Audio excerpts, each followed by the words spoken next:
안녕하세요. 오늘은 대표적인 생성 모델인 VA, 즉 Variational Auto Encoder에 대해서 설명드리겠습니다. 먼저 생성 모델이란 어떤 것인지에 대해서 살펴보면, 예를 들어서 MNIST라는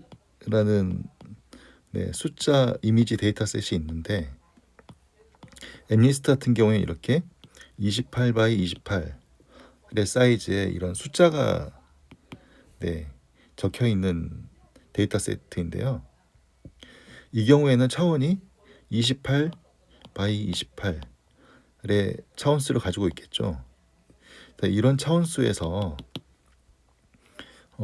이 각 픽셀별 값들을 샘플링 했을 때, 즉 숫자 값을 뽑아냈을 때 그럴듯한, 현실에 존재할 법한 그런 이미지를 생성하는 게 바로 이 생성 모델의 목표겠죠. 이렇게 O라는 거는 그럴듯한 거잖아요. 근데 예를 들어서 어떤 이미지가 이렇게 생겼다. 이거는 세상에 존재할 법하지 않은 거잖아요. 그래서 각 픽셀별 값을 어떤 의미의 값들을 골랐을 때 실제로 존재할 법한 이미지가 나올 수도 있고 그렇지 않은 이미지가 나올 수도 있겠죠. 그래서 이걸 판단하는 지표는 바로 likelihood입니다. 그래서 어떤 이 나온 이 전체를 x라고 했을 때 이 px, x가 나타날 확률이 높은 이미지를 뽑아내는 게 바로 이 생성 모델의 목표가 되겠습니다. 그러니까 이런 식으로 낮은 likelihood가 낮은 이미지는 저희한테 아무 의미가 없겠죠.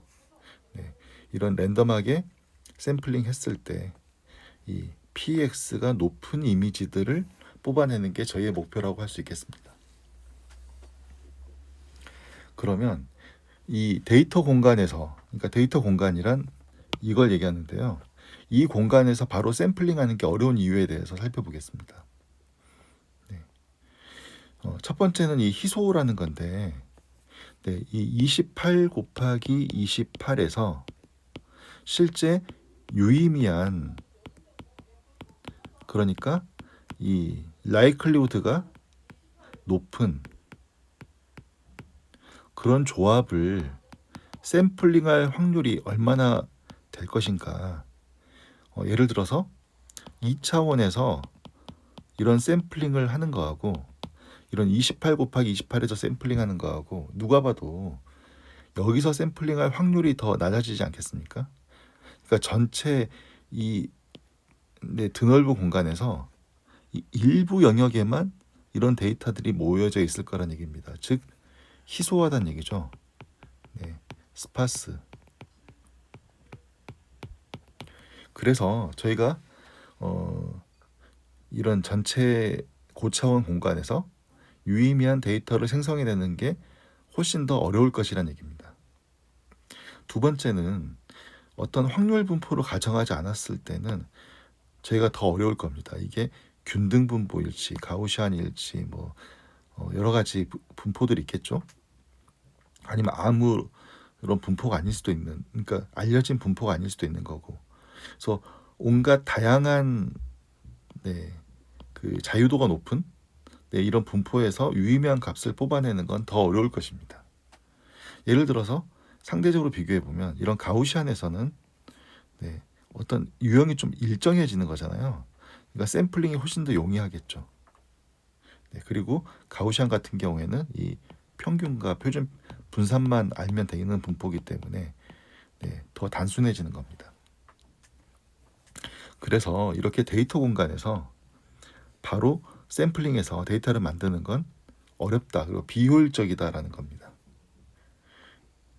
그래서 어떻게 해결을 할 것인가? 이런 28 by 28에서 바로 샘플링 하지 않고 단순한, 예를 들어서 2차원 이 값 두 개만 샘플링해서 이 값을 어떤 이 딥러닝 모델을 통과시켜서 이런 X로 복원한다. 그러면 이런 여기서 바로 샘플링하는 것보다는 더 효율적이지 않겠느냐라는 아이디어가 나온 것입니다. 그래서 샘플링이 더 쉬운 이유를 보자면 저차원 확률 밀도가 더 높아진다. 근데 어떻게 보면 이게 당연한 얘기 아닐까요? 그러니까 이런 원룸에 사람이 6명 있는 거하고, 네, 원룸에 어떤 축구장에 6명 있는 거하고, 얘가 훨씬 더 밀도가 높겠죠. 예를 들어서 저희가 술래잡기를 한다. 원룸에서는 6명을 저희가 잡을 수 있는 확률이 훨씬 더 높겠죠. 근데 축구장에서 술래잡기를 하면 더 어렵지 않을까요? 왜냐하면 희소하니까. 그래서 저 차원에서 샘플링하면 저희가 제대로 된 가능성이 높은 그런 자료를 샘플링할 확률이 더 높아질 것이다 라고 예상할 수 있겠습니다. 두 번째는 임의의 분포가 아니라 가우시안 분포를 가정해서 샘플링을 해서 이렇게 복원하는 모델로 가져가게 되면 더 쉬워지는 거죠. 왜냐하면 두 가지 제약 조건, 저차원이고 거기다 가우시안까지 가정하면, 네, 저희가 샘플링해서 어떤 유의미한 이미지를 가질 그런 가능성, 라이클리우드가 더 높아질 것이라고 볼 수 있겠습니다. 그래서 이제 베리에이션 오토 인코더의 구조를 보면, 네, 어떤 이 데이터 공간에서 X라는 이 데이터를, 네, 관찰했을 때, 오브저베이션이죠. 관찰했을 때 이 X에 대한 잠재 공간,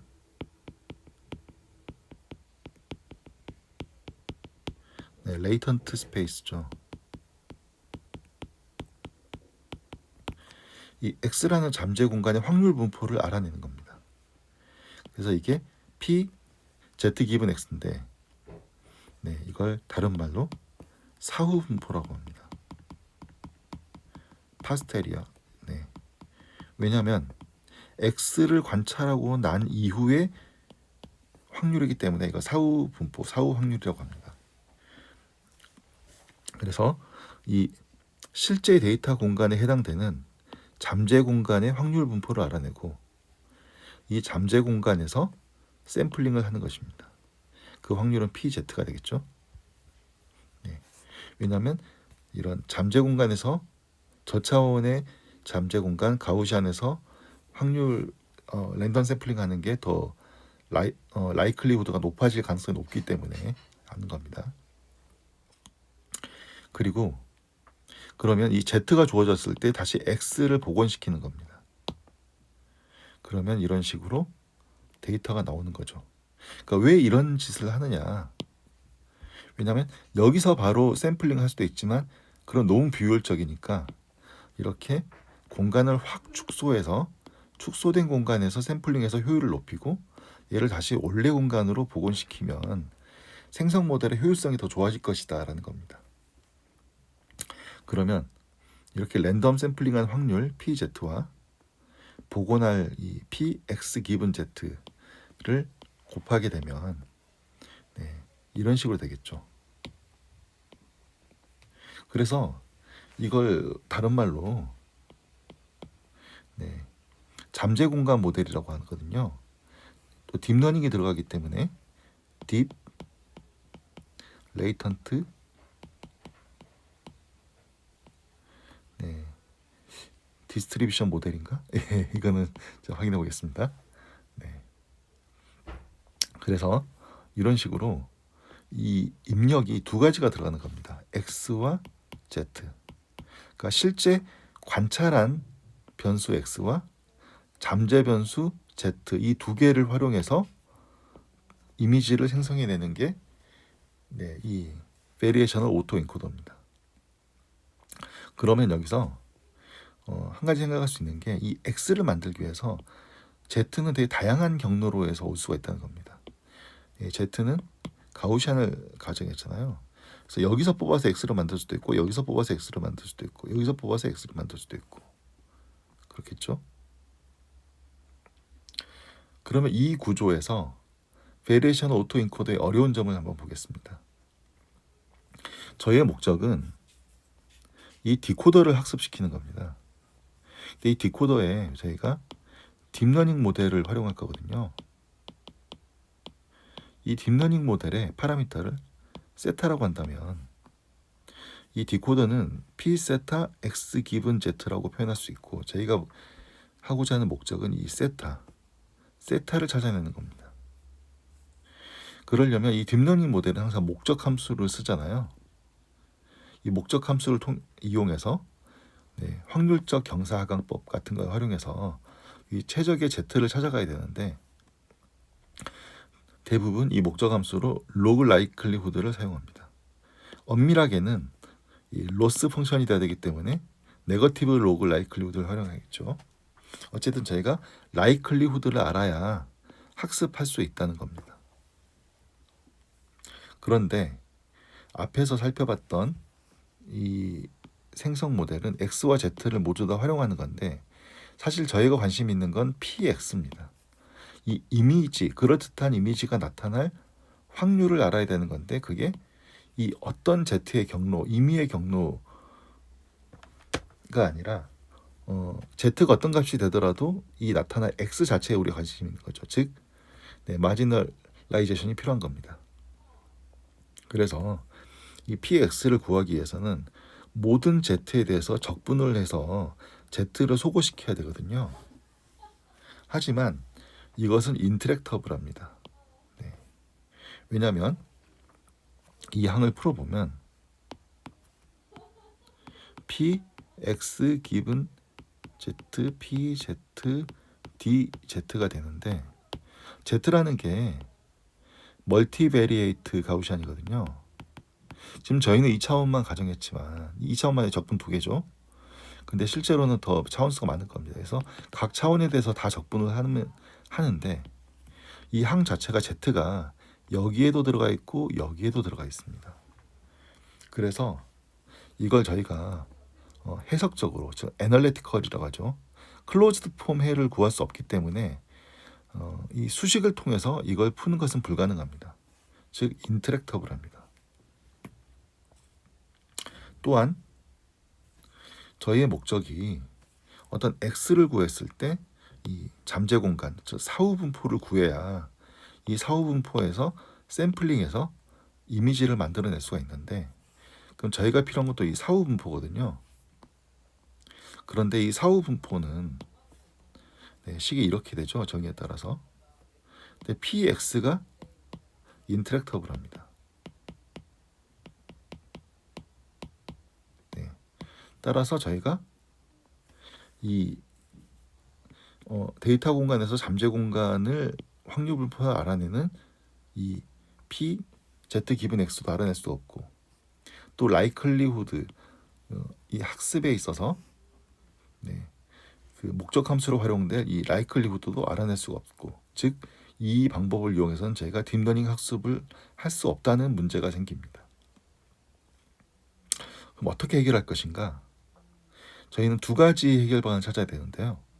첫 번째, 이 목적 함수 라이클리후드가 아니라 다른 목적 함수는 무엇인지 대안을 찾아보자 라는 게 있고요. 두 번째는 사후 분포, 이 인터랙티브한 사후 분포 대신에 저희가 딥러닝 모델을 활용해서 근사할 수 있는 방법은 무엇이 있을까를 찾아봐야 됩니다. 그런데 이 사후 분포를 근사하는 할 때 있어서 임의의 사후 분포로 할 게 아니라 이 표준 정규 분포로에 가깝게 근사하자라는 목표를 하나 더 가져갑니다. 평균이 0이고 표준 편차가 기본 행렬이죠. 1인. 왜 이렇게 하느냐? 저희가 실제로 이제 추론을 할 때는 이 인코더 모듈을 다 뺄 겁니다. 그럼 잠재 공간에서 샘플링해서 데이터를 만들어내야 되는데, 이 잠재 공간에 n 0하고 i에 가깝게 학습이 되었다면 이후에는 이 인코더 필요 없이 이 표준 정규 분포에서 임의의 값을 샘플링하더라도 그럴듯한 이미지가 나올 거라는, 그렇게 하고자 하는 게 이 VA의 목표입니다. 그러니까 실제 데이터셋을 가지고 표준 정규 분포에 가깝게 그럴듯한 잠재 공간의 확률 분포를 도출해내고 향후에 이미지를 생성할 때는 얘는 다 떼버리고 이 표준 정규 분포의 잠재 공간에서 샘플링해서 데이터를 만들면 그럴듯한 이미지가 나오게 하자. 그렇기 때문에 학습할 때에도 이 사후 분포를 근사할 때 표준 정규 분포에 가깝게 근사하자라는 목표를 또 가져가야 되는 겁니다. 그러면 첫 번째 1번에 있어서 대안을 무엇이냐, 이 복잡한 소식이 나오더라도 너무 겁먹지 마시고요. 네, 하나하나 따라가 보겠습니다. 이거는 왜 갑자기 이렇게 되느냐, 이걸 보면 이 x는 z와 관련이 없는 항목입니다. 그래서 p 세타 x를 적분 밖으로 꺼내고 이렇게 쓸 수 있겠죠. 그러면 확률 밀도함수 PDF의 특성상 이 항목은 1이 됩니다. 즉 같아지는 겁니다.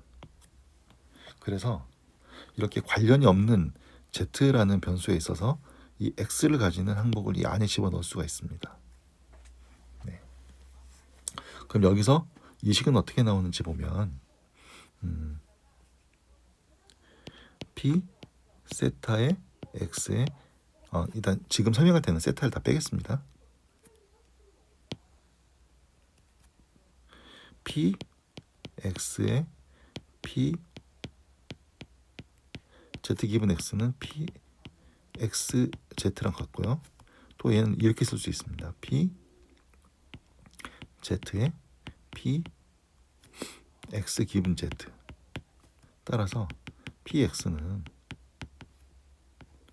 p z 기분 x의 순서를 바꿀게요. p x 기분 z의 p z라고 쓸 수 있습니다. 즉 이런 식이 나오는 겁니다. 이 결합의 확률의 정의에 따라서 이렇게 나오는 겁니다. 조건부 확률과. 그래서 이 식이 이렇게 되는 과정은 이렇게 해서 된 거다. 네, 여기까지 잘 따라오셨죠? 그리고 또한 분자 분모의 같은 값을 곱해도 되겠죠. 얘는 1이니까. 별거 아닙니다. 여기서 저희가 이렇게 나눈 이유는 좀 계산을 효율적으로 하기 위해서 먼저 여기에서 이걸 떼왔고요. 그 다음에 빨간색으로 표시할게요. 이 P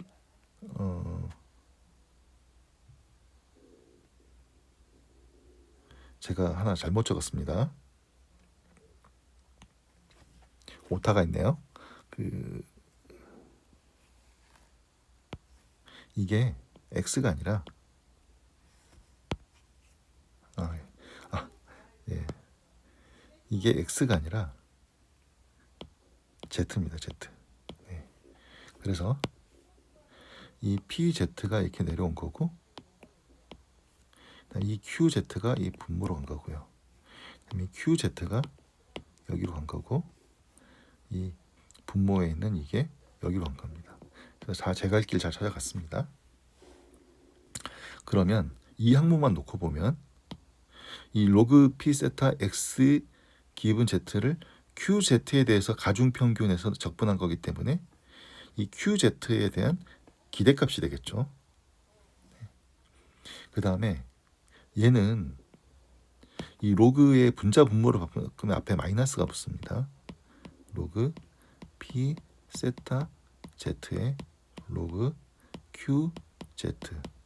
그럼 밖에 qz를 곱하고 이렇게 되면 KL 다이버전스의 공식이 되는 겁니다. 그래서 마이너스가 붙고 qz에서 p 세타 z까지의 KL 다이버전스가 되는 거고요. 또 여기도 분자의 qz가 있으니까 또 KL 다이버전스죠. 네. 그래서 이 식이 정리가 되는 겁니다. 그래서 복잡해 보이지만 하나하나 따라가 보면 충분히 이해할 수 있는 부분입니다.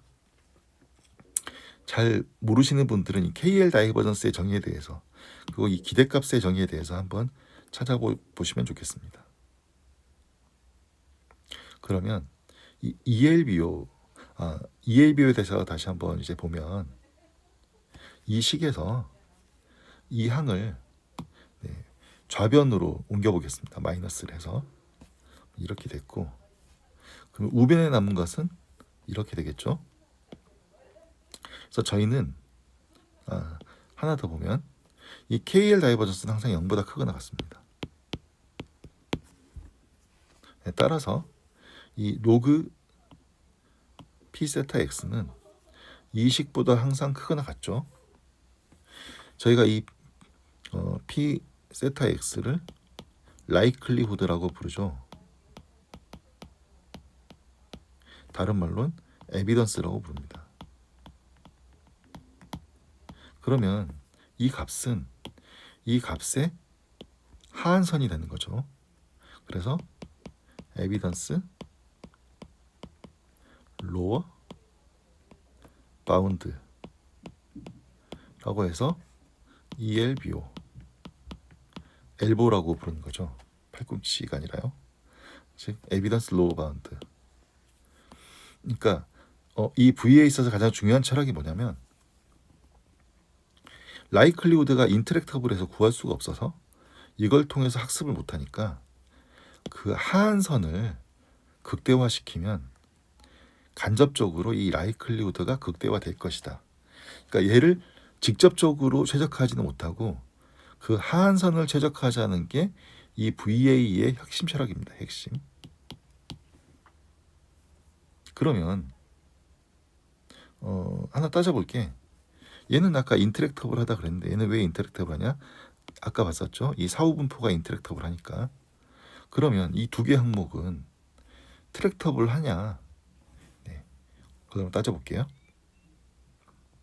사실 얼핏 보면 얘도 인터랙터블 해 보이는 게 이 멀티베리에이트인 이 Z의 모든 차원에 대해서 적분을 다 해야 되는데 얘는 왜 계산 가능하지? 라는 의문이 전 들었거든요. 그래서 왜 계산 가능한가 따져보겠습니다. 이 첫 번째 항목부터 볼게요. 이 항목은 다시 식을 쓰면 이렇게 됩니다. 이 모든 Z의 차원에 대해서 이 QZ에 대해서 다 적분을 해야 되는데 여기서 중요한 게 몬테카를로 근사라는 개념이 나옵니다.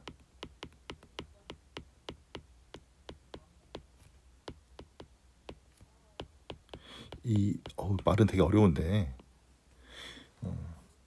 심플합니다. 그러니까 어떤 이런 걸 적분하려고 하는데 이 식이 어렵잖아요. 그러면 이렇게 랜덤하게 샘플링 하는 거예요.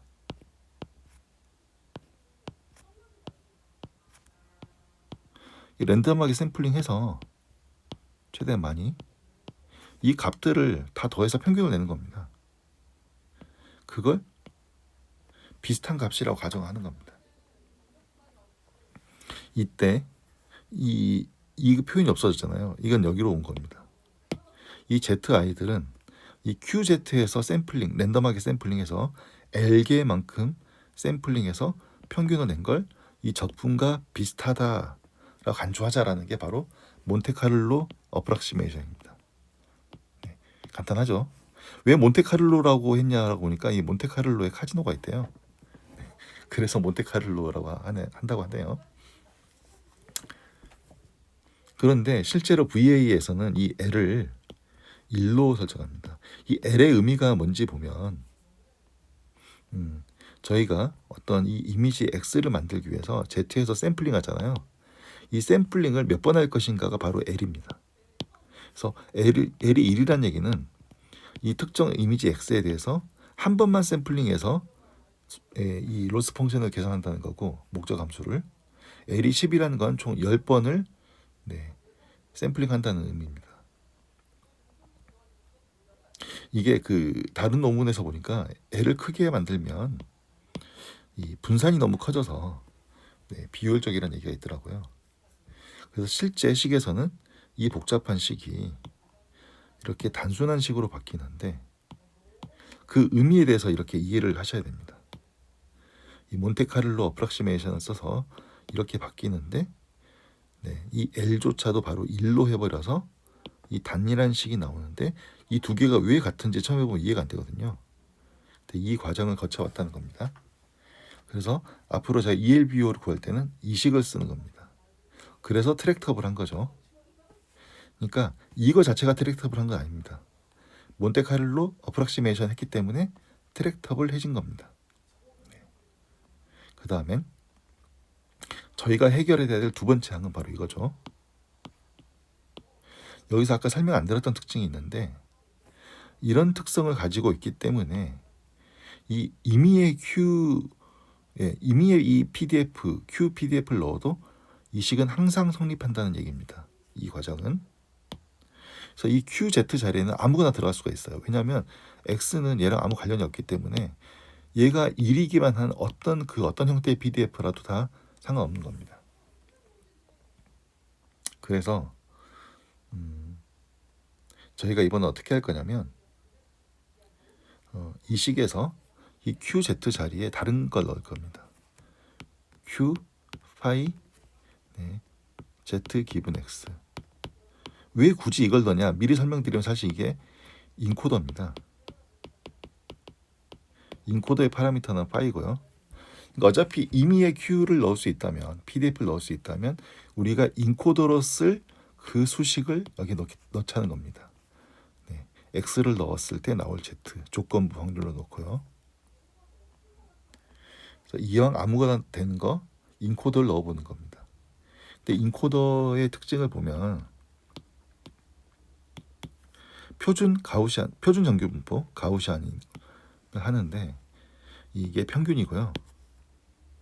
네, 이게 다차원이니까 평균 벡터고 공분산 행렬일 거잖아요. 그러니까 이 자체가 얘는 분산이죠. 자기 자신에 대한 거니까 나머지 다 공분산입니다. 근데 이러면 너무 복잡하잖아요. 그래서 이 분산만 놔두고 나머지 다 0으로 바꿔버립니다. 그래서 다이어고널이 뭐냐면 대각선만 값이 있고 나머지 다 0인 행렬을 만들겠다는 겁니다. 이 대각선에는 분산만 있고 그러니까 다이어고널 행렬을 만든다. 이 얘기는 아주 간단한 멀티베리에이트 가우시안을 만들겠다는 겁니다. 공분산이 없는, 즉 독립이죠. 차원 간에. 그러니까 이왕 아무거나 넣을 거 좀 쉬운 걸 넣어보자라는 철학입니다. 네. 어차피 아무거나 되니까. 그러니까 이게 중요한 겁니다. 이것 때문에 사실 나중에 노멀라이즈 플로우가 나오는데 미리 설명드리면 그러니까 저희가 사후 분포를 근사를 하는 거잖아요. 근데 이런 형태의 단순한 가우시안으로 근사를 하다 보니까 실제 사후 분포 P, Z 기분 X를 이 데이터를 아무리 많이 학습을 시키더라도 즉 점근적인 상황에서도 이 근사한 사후 분포가 실제 데이터의 사후 분포에 절대 가깝게 갈 수 없다는 겁니다. 그게 바로 이 VA의 한계입니다. 그래서 이걸 극복하기 위해서 노멀라이징 플로우즈가 나오게 된 거고요. 또 하나는 이 P 세타 Z에 뭘 넣을 것인가. 이 PZ에는 표준 정규 분포를 넣을 거예요. 네. 왜 표준 정규 분포를 넣는지 아까 설명드렸지만 그 학습할 때 있어서 죄송합니다. 표준 정규 분포에 가깝게 학습을 시키게 되면 나중에 샘플링을 표준 정규 분포에서 하더라도 그럴듯한 이미지가 만들어진다라는 거였습니다. 그래서 이 수식의 의미를 다시 놓고 보면 인코더가 만들어낸 이 근사 사후 분포가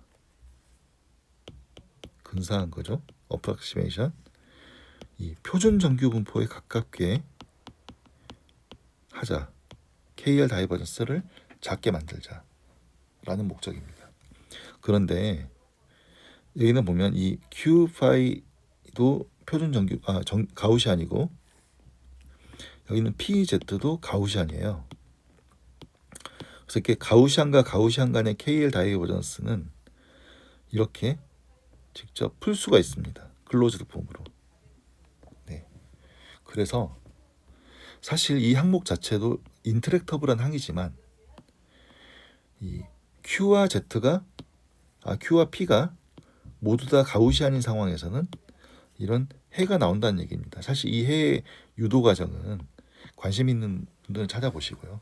그래서 복잡해 보이지만, 그러니까 이렇게 Q가 각 차원별로 이 뮤와 대각선 행렬의 이 분산이 있고, P가 표준 정규 분포일 때 여기 이 I는 각 차원별 표준 편차하고 평균 이 되겠습니다. 그래서 이런 수식이 된다라는 걸 참고하시면 됩니다. 결론은 뭐냐면 이 ELBO 항이 지금은 인터랙터블해 보이지만 얘는 몬테카를로 어프락시메이션으로 간단하게 만들고, 얘 같은 경우에는 둘 다 가우시안을 가정했을 때 클로즈드 폼 해가 나오기 때문에 저희가 학습에 직접적으로 활용할 수 있는 계산 가능한 항목으로 바뀌었다는 얘기입니다. 트랙터블.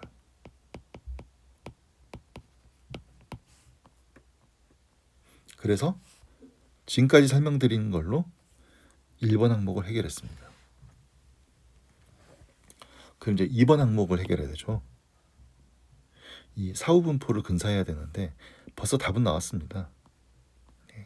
방금 Q 파이 Z 기분 X를, 그러니까 임의의 Q를 넣어도 되니까 이렇게 넣겠다고 했는데 이게 바로 인코더입니다. 그리고 여기 보면 사후 분포죠. X를 넣었을 때 Z가 나오기 때문에, 그래서 다시 보면 저희가 이 잠재 공간을 확률 분포를 알아야 여기서 샘플링을 할 거잖아요. 그런데 이 P, Z 기분 X는 인터랙터블합니다. 왜냐하면 이렇게 되는데 이 PX가 인터랙터블하니까. 그래서 얘는 우리가 계산상으로는 알 수 없는 값입니다. 그래서 딥러닝 신경망으로 얘를 근사시켜 보자라는 목적이고요. 그래서 Q 파이 Z 기분 X라는 걸 인코더로 쓰는데, 이때 이 파이는 인코더의 신경망의 파라미터가 되겠습니다. 그래서 이 인코더의 목적은 뭐냐면 잠재 공간의 각 차원별 평균과 표준 편차를 출력해내는 게 목표인데, 이게 로그가 들어가냐면 대부분 저희가 이제 시그모이드를 통과시키면 0에서 1 사이의 값이 나올 거잖아요. 그래서 이 표준 편차는 양수가 돼야 되니까, 아닌가요? 잠시만요. 이건 갑자기 헷갈리네요. 일단은 그 중요한 건 아니니까 넘어가겠습니다.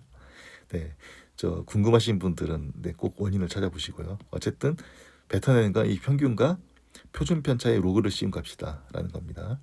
각 차원별로. 저희가 지금 2차원 같은 경우에는 얘를 2개 만들겠죠. 그래서 최종 구조로 보겠습니다. 이제 어떤 이 데이터에 있어서 그럴듯한 잠재 공간을 우리가 만들어내는 게 첫 번째 목표잖아요. 그래서 이 인코더 Q 파이 인코더의 파라미터 Z 기분 X를 통해서 이걸 출력해내는데, 출력 결과는 하나 두 가지입니다. 먼저 이 첫 번째 차원에 대해서 평균과 표준 편차, 그 두 번째 차원에 대한 평균과 표준 편차를 뱉어냅니다. 그 다음에 이걸 뱉어낸 다음에 여기에서 랜덤 샘플링을 합니다.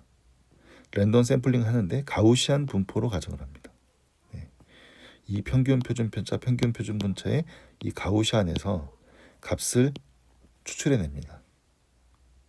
그리고 이 추출해낸 값을 P 세타 X 기분 Z라는 디코더를 통과시켜서, 여기서 이 세타는 디코더의 파라미터입니다. 즉 파라미터 두 개가 있는 거예요. 이 파이와 이 세타. 파이는 인코더의 파라미터, 세타는 디코더의 파라미터. 통해서 다시 이 데이터를 복원시킨다. 이때 목적 함수는 ELBO다. 식은 이렇게 되는데 실제 딥러닝 모델에서는 이렇게 몬테카를로 어프락시메이션을 하고, 그 다음에 이 애널리틱한 해석적인 해를 써서 학습을 시킨다라는 겁니다. 이때 이 Z는 Q 바이 Z, 즉 인코더가 만들어낸 이 확률 분포에서 랜덤 샘플링 한다는 뜻이고요. 네. 그래서 인코더가 그러니까 X를 받았을 때의 그럴듯한 사후 분포에서 추출한 값으로 다시 복원시키기 때문에 얘를 재구성항이라고 합니다. 네, 두 번째는 이 정규화항인데 이 복잡한 식의 원래식은 이거잖아요. 그러니까 인코더가 만들어낸 이 사후 분포가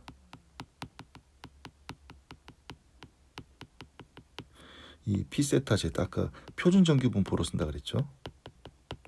표준 정규 분포에 최대한 가깝게 만드는 게 목표입니다. 즉 정규화항은 뭐냐면 인코더가 만들고 싶은 자기 맘대로의 그런 사후 분포를 만들지 말고 꼭 표준 정규 분포에 가깝게 만들어라라고 제약 조건을 주는 겁니다. 그러니까 입력한 이미지를 그대로 복원시키는 걸 목표를 추구하면서도 표준 정규 분포에 가깝게 만들어라 라는 이 두 가지 목적을 가지고 학습을 진행하는데, 재미있는 점은 뭐냐면 이 엘보라는 목적 함수를 통해서 인코더의 파라미터인 파이와 디코더의 파라미터인 세타, 이 두 개의 파라미터가 동시에 학습이 된다는 것입니다. 그런데 이 디코더에는 두 가지 선택이 있어요. 아까 만들어낸 목표가 M리스트 같은 경우에는 28 x 28인데 이 각각의 한 점들이 0 또는 1만 가지게 할 것인가, 베르노이 분포, 아니면 이 가우시안의 값에 따라 연속적인 값을 가지게 할 것인가, 가우시안 분포. 이 논문에서는 이 두 가지 케이스를 가정했어요. 그러니까 디코더는 두 가지 중에 한 가지로 만들 수 있는 겁니다. 그러니까 베르누이 출력을 뱉어내는 디코더, 가우시안 출력을 뱉어내는 디코더. 그래서 이 베르누이 분포인 경우에는 이 라이클리우드를 이렇게 쓰는데 식이 어려워 보이지만 한번 설명 드려볼게요. xi가 0 또는 1이죠. 그래서 x가 만약에 1이라면 얘는 1 빼기 1 없어지죠. 이 항만 남습니다. 그러니까 x가 1이었을 때 그때의 확률을 곱한 게 라이클리우드죠. x가 0이면 이 항목이 없어집니다. 여기서 0이니까 이게 남죠. x가 0이었을 때의 확률. 그래서 식은 복잡해 보이지만 그렇게 복잡한 식은 아닙니다. 이게 바로 이진 분류에 있어서의 라이클리후드입니다. 이걸 좀 어려운 얘기지만 나중에 크로스 엔트로피 개념 한번 공부해 보십시오. 크로스 엔트로피라는 게 있거든요. 이진이니까 얘를 바이너리 크로스 엔트로피라고 합니다. 그래서 BC라고 부르죠. 그래서 이 손실함수로서 BC를 쓰면 디코더가 자연스럽게 베르누이 분포를 출력하는 패턴으로 학습이 되는 겁니다. 두 번째는 가우시안이라면 이건 실제 이 멀티베리에이트 가우시안식을 가지고 이 x 기분 z를 계산해 보면 이런 식이 나오거든요. 네. 여기서 이제 이 중요한 게 뭐냐면 이 x는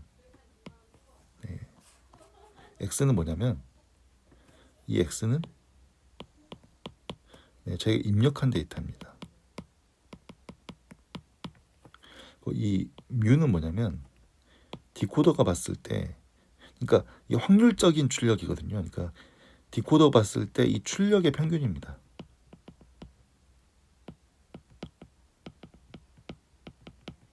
그러니까 어떤 출력이 이렇게 어떤 점이 있으면 이렇게 확률적으로 여러 개 분포될 수 있다고 보는 거죠. 그래서 실제 이 입력 데이터하고 이 출력 간의 이 거리를 제곱한 거죠. 그 출력에 있어서 이 표준 편차는 대부분 다 고정을 시키더라고요. 네. 이건 좀 확인해 봐야 되는데 1로 고정했던가? 네. 찾아보십시오. 그래서 입력과 이 출력 간의 차이의 제곱, 즉 유클리디언 거리가 되는 겁니다. 그래서 베르누이 같은 경우에는 로스 펑션을 보통 BCA를 쓰고, 얘는 어떻게 보면 MSE가 되는 거죠. mean squared error. 그러니까 에러를 제곱했으니까 스퀘어드고 평균을 내면 민이잖아요. 그래서 저희가 로스 펑션으로 MSE를 쓰게 되면 가우시안 분포에 따르는 디코더로 학습이 되는 거고, 로스 펑션으로 BCA를 쓰면 베르누이 분포를 따르는 디코더로 학습이 되는 겁니다. 근데 제가 자료를 만들고 보니까 매우 중요한 설명 하나 빼먹었네요. 이건 즉석에서 지금 한번 말씀드려 보겠습니다. 그래서 인코더가 최종 구조에서 보면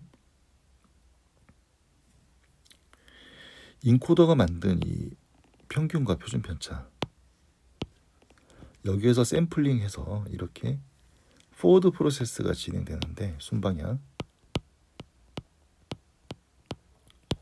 아까 이제 ELBO에서 손실이 계산한 거잖아요. 다시 이제 그러면 백워드 프로포게이션을 해야 될 거잖아요.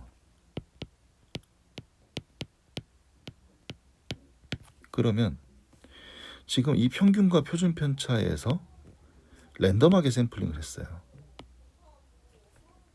그리고 인코더가 출력해야 될 건 바로 이 평균과 표준 편차인데, 여기서 어떤 오차가 전달이 돼서 왔을 때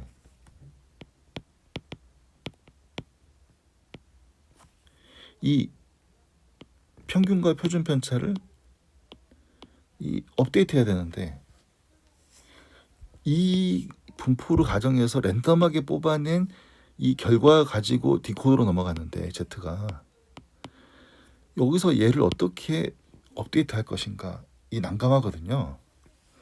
그래서 이 논문에서 이제 해결한 방안이 바로 재매개 변수와 파라미터 리파라메터라이제이션입니다.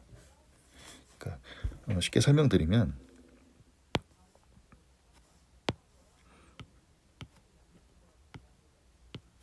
예를 들어서 이 1차원, 2차원이 있는데, 1차원에 뮤1이 있고 시그마1의 제곱이 있다고 봅시다. 여기에서 제가 랜덤하게 추출하는 게 목표인데, 얘를 이렇게 해서 나온 게 Z인데, 이 Z를 다른 관점으로 생각해 보면 Z는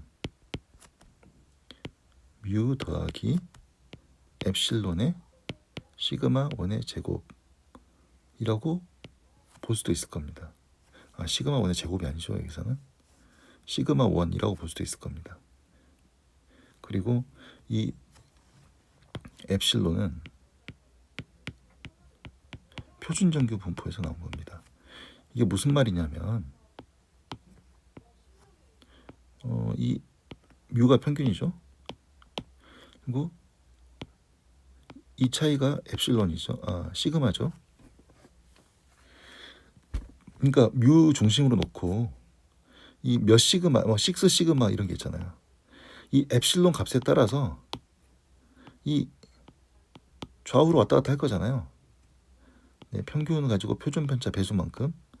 그러니까 이런 분포에서 임의의 Z를 랜덤하게 샘플링하는 건, 엡실론을 랜덤하게 샘플링한 다음에 평균의 이 표준 편차의 엡실론 배만큼 더하는 것도 Z를 이 분포에서 랜덤하게 샘플링한 것과 동일하다라고 볼 수 있는 겁니다. 네, 이해되십니까? 그러면 이때의 장점이 뭐냐면, 이 그림 복잡한데, 이 인코더가 X에서